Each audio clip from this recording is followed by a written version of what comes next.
Have you adapted to being a national institution by now? I mean, I suppose you must have. Well, it's rather exciting. I feel much better and older and wiser since then. Thank you. No, but it is Patsy, really, isn't it? And you're not doing any more, though, except a one-hour special. We're doing a special, which we've already started filming. We've done a little bit of filming the two girls go off skiing. What fun. And that was a bit tragic, as you can imagine. I can imagine Patsy staying upright for long enough. Yes, she couldn't manage the skis at all, but she did take some bolly up with her onto the What a surprise. ski lift. Yes. That's an altitude. Yes. Why did you say no to the Americans when they said they really...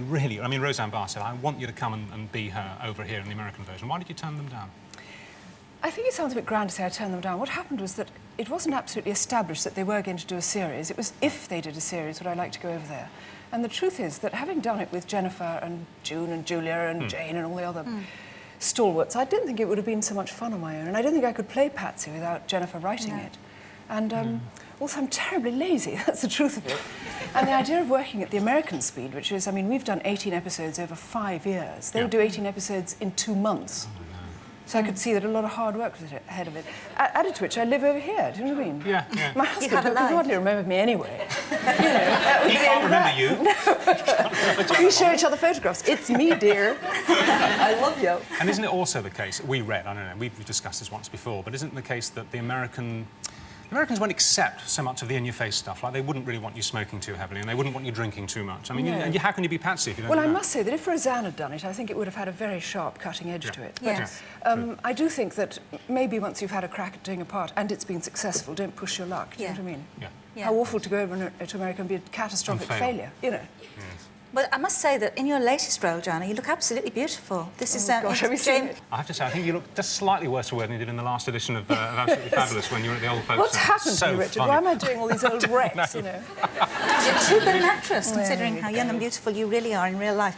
Listen, when you get to be as famous as you are, do you have any ambitions left? I mean, is there a role that you would really like to play? Or? I don't know if there's necessarily a role, but I think that you never see yourself as famous because I don't watch myself on television, and it's nice when people meet you, but then actually I've been around for so long it's not surprising. I think I know most of Britain now. I certainly know you. Lovely to see you.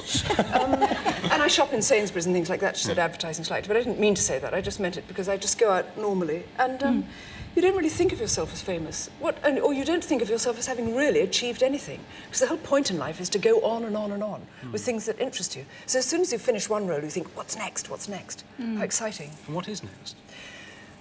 After Absolutely Fabulous, I'm going to go off and do a documentary because I have a passion. That's my secret passion, is going off and doing things where it's me doing stuff. And the last one I did was Girl Friday, which was thrilling. Yeah. And this one is travelling in a country called Bhutan, which is right up north in the Himalayas.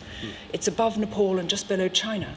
You sort of inherit this streak in your nature, don't you? Because wasn't your grandmother the first British woman ever to meet the Dalai Lama? Well, she was certainly the first British woman to go to the Potala in Lhasa, which is the great Dalai Lama's golden-roofed palace up there. And in fact, this journey, and my grandfather, this journey I shall be doing is in their footsteps, because my grandparents and my aunt rode across Bhutan in 1931, and in his position, it was to give the king of Bhutan a knighthood. And being a king, he probably needed a knighthood, do you know what I mean? He just wanted a little extra knighthood in his pocket. Anyway, they'd had this fantastic journey, and they took...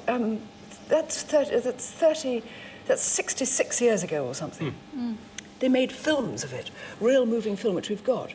Thrilling black and white stuff of how they lived and how they travelled.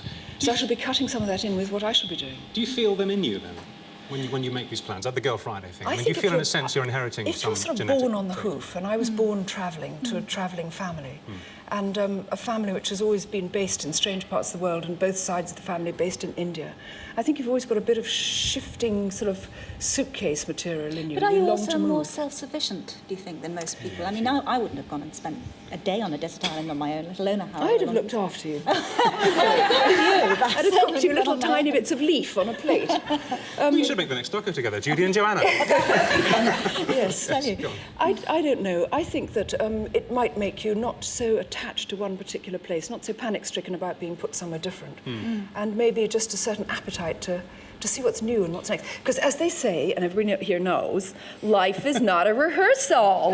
This is the chance we get this time round, so go flat out until the lights go out, I think. Are you still going to Belfast? You're married to Stephen Barley, the conductor, and he's got the job out there. Last time we spoke, you were looking for a house. The piece was still on then, and it's off now. But has that affected your plans at all, the lack of the ceasefire? No, and he accepted the job long before the piece even came. Yes, I know. No, what's going to happen now is that I think the idea of buying a house was heavenly, but actually the amount of time we were going to spend there in a bought house wasn't worth it. So I suspect we're going to rent somewhere now. Because when you're toing and froing, you don't really need another great property sitting there with blocked pipes and things going bad in the fridge. Do you know Will what I he mean? be in Belfast, or will he be out in the country?